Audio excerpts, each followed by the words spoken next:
terima kasih sudah klik video ini and welcome to my YouTube channel. Perkenalkan, nama aku Nimade Happy Pramandari. Di video ini aku akan share dan bahas soal-soal SKD CPNS. Tapi sebelum videonya dimulai, teman-teman silahkan nih di subscribe dulu channel aku dan dinyalakan lonceng notifikasinya, karena kedepannya aku akan selalu update tentang soal-soal CPNS dan info-info terbaru seputar CPNS.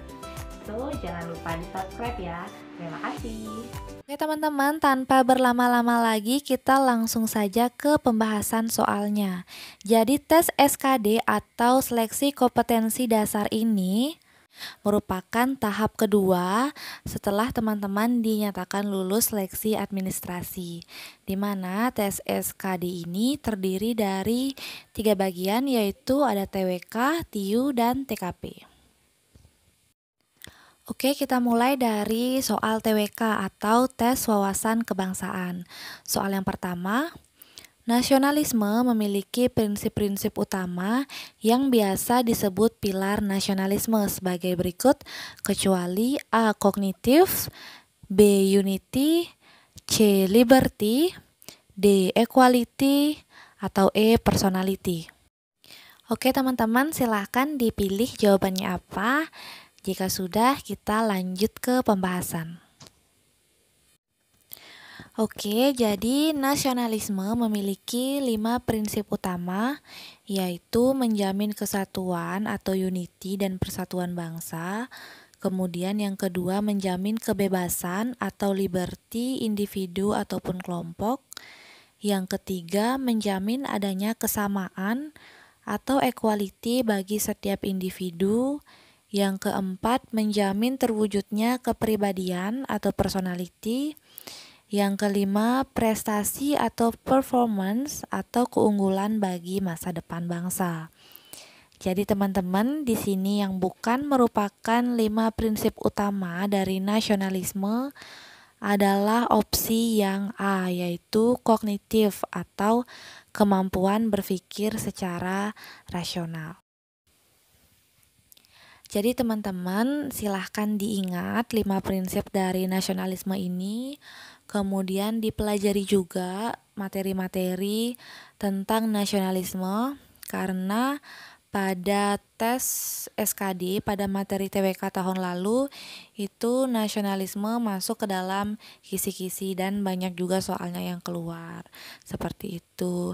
Selain itu, trik dalam menjawab soal seperti ini, setidaknya teman-teman mengetahui arti dari opsi-opsi pada soal ini, seperti itu, agar teman-teman memudahkan dalam menentukan atau memilih jawaban. Oke, lanjut soal yang kedua. Komponen utama dalam sistem pertahanan negara Indonesia adalah A. Presiden, B. TNI, C. Sumber daya nasional, D. Wilayah NKRI, atau E. Seluruh warga negara. Oke teman-teman, silahkan dipilih jawabannya apa. Jika sudah, kita lanjut pembahasan. Komponen utama sistem pertahanan negara Indonesia adalah Tentara Nasional Indonesia atau TNI yang siap digunakan untuk melaksanakan tugas-tugas pertahanan. Jadi di sini sudah jelas ya teman-teman, jawabannya adalah yang B. Jadi kata kunci dalam soal seperti ini adalah teman-teman perhatikan kata-kata sistem pertahanan. Diingat, kalau sudah pertahanan berarti yang bertugas melakukan tugas ini adalah TNI. Oke, lanjut ke soal TWK yang ketiga. Pilar-pilar kehidupan berbangsa dan bernegara di Indonesia terdiri atas komponen berikut ini, kecuali A. Pancasila, B. Bendera merah putih, C. Undang-Undang Dasar 1945, D. Negara Kesatuan Republik Indonesia, E. Bhinneka Tunggal Ika. Oke teman-teman, silahkan dicermati soalnya, kemudian dipilih jawabannya apa. Jika sudah, kita lanjut ke pembahasan. Oke teman-teman, jadi di sini yang merupakan 4 pilar kehidupan berbangsa dan bernegara di Indonesia adalah Pancasila, kemudian Undang-Undang Dasar 1945, Negara Kesatuan Republik Indonesia, dan Bhinneka Tunggal Ika. Jadi di sini yang bukan dari keempat itu adalah bendera merah putih. Jawabannya adalah B. Oke, soal selanjutnya kita masuk ke TIU atau tes intelijensia umum. Soal yang pertama, seorang tukang batako dapat menghasilkan 1.500 batako dalam waktu 6 hari. Jumlah batako yang dihasilkan selama 15 hari adalah... Oke teman-teman, silahkan disiapkan alat tulisnya, silahkan dikerjakan. Bagi teman-teman yang ingin mengerjakan, silahkan di skip videonya. Jika sudah, bisa ditonton atau diputar kembali. Oke teman-teman, jika sudah kita lanjut ke pembahasan. Dari soal dapat kita peroleh selama 6 hari dapat menghasilkan 1.500 batako. Kemudian pertanyaannya, selama 15 hari, berapakah jumlah batako yang dihasilkan? Jadi teman-teman, trik dalam menjawab soal seperti ini adalah menggunakan perbandingan senilai. Jadi 6/15 sama dengan 1.500 per X. Kemudian dikalikan silang, X sama dengan 15 dikali 1.500 dibagi 6. Hasilnya adalah 3.750. Jadi teman-teman di sini jawabannya adalah C. Oke teman-teman, kita lanjut ke soal TIU yang kedua. Semua sepeda memiliki lampu. Sebagian lampu berwarna merah. Maka kesimpulannya adalah, teman-teman silahkan dicermati dan difikirkan apa kesimpulan yang tepat dari premis-premis ini.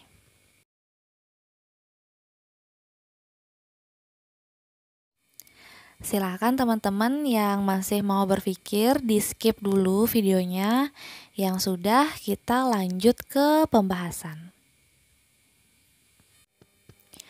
Oke, dari premis ini kita dapat menarik dua kesimpulan, yaitu yang pertama, sebagian sepeda memiliki lampu berwarna merah, dan sebagiannya lagi memiliki lampu yang tidak berwarna merah. Oke teman-teman, kita cek jawabannya yang mana. Oke, ternyata jawabannya adalah opsi yang D, yaitu sebagian sepeda memiliki lampu berwarna merah. Oke teman-teman, jawabannya yang D ya. Jadi selain itu ada trik dalam menjawab soal seperti ini. Teman-teman perhatikan awalan kalimatnya. Premis yang pertama berawalan kata semua. Kemudian yang kedua awalan katanya adalah sebagian. Biasanya kalau soal seperti ini pasti kesimpulannya itu awalan katanya adalah sebagian. Jadi tinggal kita lihat dari opsi-opsi yang ada, opsi mana yang berawal kata sebagian. Setelah teman-teman temukan, kemudian langsung teman-teman cocokkan dengan kedua premis tersebut. Jika cocok berarti itu adalah jawabannya teman-teman. Jadi biar teman-teman nggak cross check satu-satu, biar langsung ketemu, oh ini jawabannya, seperti itu. Oke teman-teman, kita sekarang lanjut ke soal TIU yang ketiga. Yaitu di sini ada soal deret teman-teman. Silahkan dipersiapkan alat tulisnya. Bagi yang mau mengerjakan, silahkan di pause videonya. Jika sudah selesai, kita lanjut ke pembahasan. Oke teman-teman, kita langsung saja bahas soalnya. Jadi dalam soal deret ini terdiri dari angka 2, kemudian 2, 6, 7, 10, 12, dan 14. Nah, sebelum kita bahas jawaban yang benar, teman-teman abaikan dulu jawabannya. Kita tes ya dari angka yang pertama yaitu 2. Kemudian angka yang kedua adalah 2 lagi. Nah, 2 ke 2 itu selisihnya berapa? Selisihnya adalah 0. Kemudian 2 ke 6 itu ditambah 4. Kemudian 6 ke 7 itu ditambah 1. 7 ke 10 itu ditambah 3. Nah, bisa kita lihat dari sana jumlahnya itu berbeda-beda ya teman-teman, jadi tidak konstan. Oke, maka kita langsung aja loncat. Dari 2 ke 6 itu ditambah berapa? Tambah 4. Kemudian dari 6 ke 10 ditambah 4 juga sama. Kemudian dari 10 ke 14 juga ditambah 4. Oke, sama ya teman-teman. Kemudian kita lanjut cek yang kedua, yaitu dari 2 ke 7 ditambah 5. Kemudian dari 7 ke 12 ditambah 5 juga. Jadi bisa kita simpulkan bahwa dari 12 ke angka selanjutnya itu kemungkinan ditambah 5 juga teman-teman. Jadi kita coba tambah 5, hasilnya adalah 17. Oke teman-teman, selanjutnya kita memasuki soal yang TKP atau tes karakteristik pribadi. Soal yang pertama, dalam menyelesaikan suatu pekerjaan, biasanya saya senang melakukannya dengan cara yang A. Memberikan hasil maksimal, B. Sama dengan yang biasa dilakukan kebanyakan orang, C. Tidak menimbulkan kesusahan pada saya, D. Baru dan tidak terpikirkan oleh orang lain, E. Sesuai dengan tingkat pekerjaan. Oke teman-teman, silahkan dibaca baik-baik soalnya, dicermati. Bagi teman-teman yang masih berpikir, silahkan di pause dulu videonya. Kemudian bagi teman-teman yang sudah menemukan jawabannya, kita akan lanjut ke pembahasan. Jadi dalam soal ini yang dilihat adalah tingkat kreativitas dan kemampuan calon CPNS dalam menciptakan terobosan baru yang positif. Sehingga di sini opsi yang mendapat skor tertinggi yaitu skor 5 adalah opsi yang D, yaitu dengan cara yang baru dan tidak terpikirkan oleh orang lain.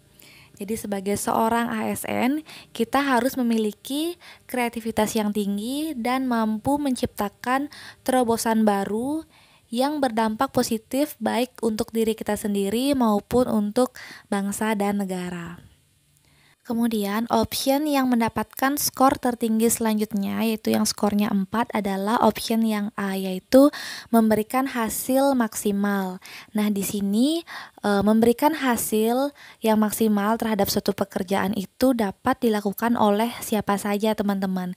Tetapi tidak semua orang mempunyai ide-ide kreatif dan terobosan baru yang berdampak positif bagi diri sendiri ataupun semua orang. Kemudian yang mendapatkan skor paling kecil yaitu adalah option yang B, yaitu sama dengan yang biasa digunakan kebanyakan orang. Nah, skornya di sini hanya 1.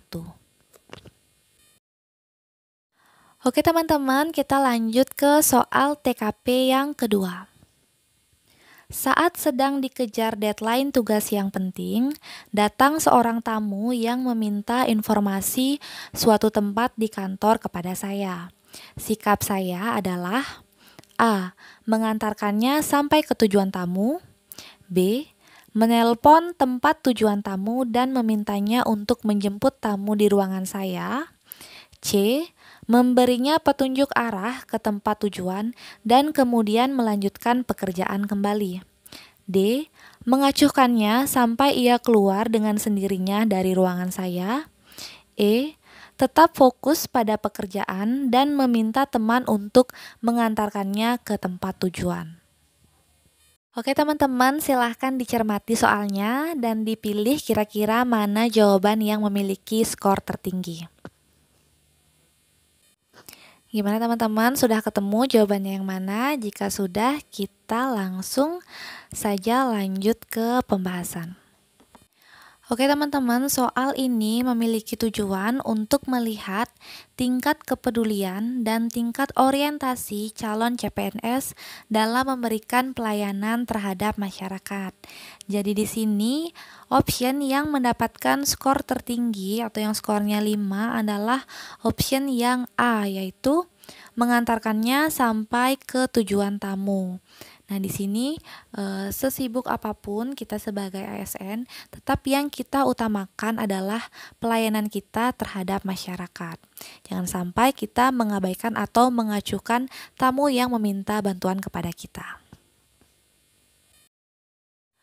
Oke, teman-teman, soal selanjutnya.